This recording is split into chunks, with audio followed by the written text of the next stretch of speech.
대통령의 혐의일 가운데 아주 중요한 게 이제 대한항공의 인사청탁을 직접 했느냐 하는 것도 들어가 있는데 안종범 전 수석이 이런 증언을 했고 또 3번씩이나 직접 이 대한항공에 인사청탁을 했다 이런 내용이 있습니다.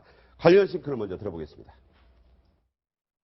안종범 전 수석으로부터 고창수를 제주지점장으로 발령내 달라는 요청을 받았습니까?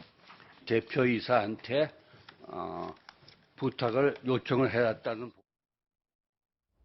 이수희 변호사님, 자, 한 번도 아니고 이게 이제 3번째의 연임을 부탁했다. 이게 업무수첩에 나온다는 얘기죠? 예, 그러니까 이제 대통령께서 엊그제 1월 1일 날 기자 간담회에서 누구한테 특혜를 준다는 거 그런 거는 정말 내 머릿속에 없었다는 취지로 말씀하셨지만 네. 프랑크푸르트 지점장으로 독일 프랑크푸르트 지점장으로 있으면서 최순실이 프랑크푸르트 방문할 때마다 아주 좋은 인상을 남겨서 최순실이 꼭 좀 좋은 곳에 보내고 싶어 했던 이 고 지점장을 제주 지점장이라는 게 굉장히 저기서 좋은 보직이라고 그래요. 거기에 이제 연임을 요청을 했고 그걸 대통령의 지시를 직접 받고 안종범 수석이 지금 한진그룹 대표이사한테 부탁을 했다는 거니까요.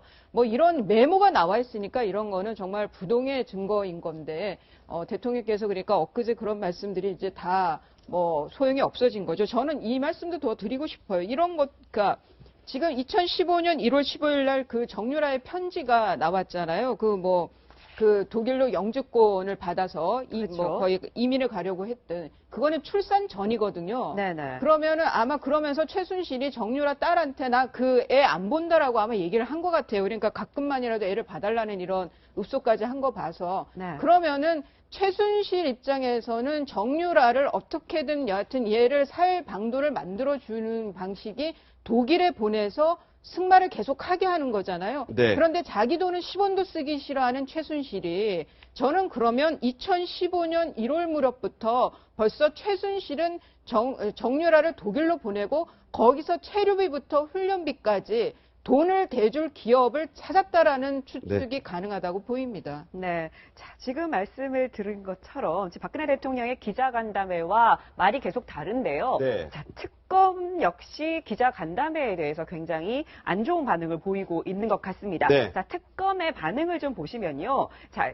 이렇게 얘기를 했습니다. 특검이 수사 중인 사안이므로 현 단계에서 특별히 언급할 내용은 없다. 기자간담회에 대해서 언급할 내용은 없다. 하지만 대통령 조사는 상당히 중요한 의미를 갖고 있다라고 했습니다. 하지만 이 대통령 조사 의지 숨기지 않으면서 굉장히 강한 뜻을 밝히고 있는 것 같거든요. 네. 자, 이 얘기가 나온 것은 박근혜 대통령이 청와대 삼춘재 기자간담회에서 완전히 엮고 있다 이런 표현을 써서 이제 특검이나 그 앞선 검찰을 자극한 내용 때문이거든요. 그 내용을 한번 다시 들어보겠습니다.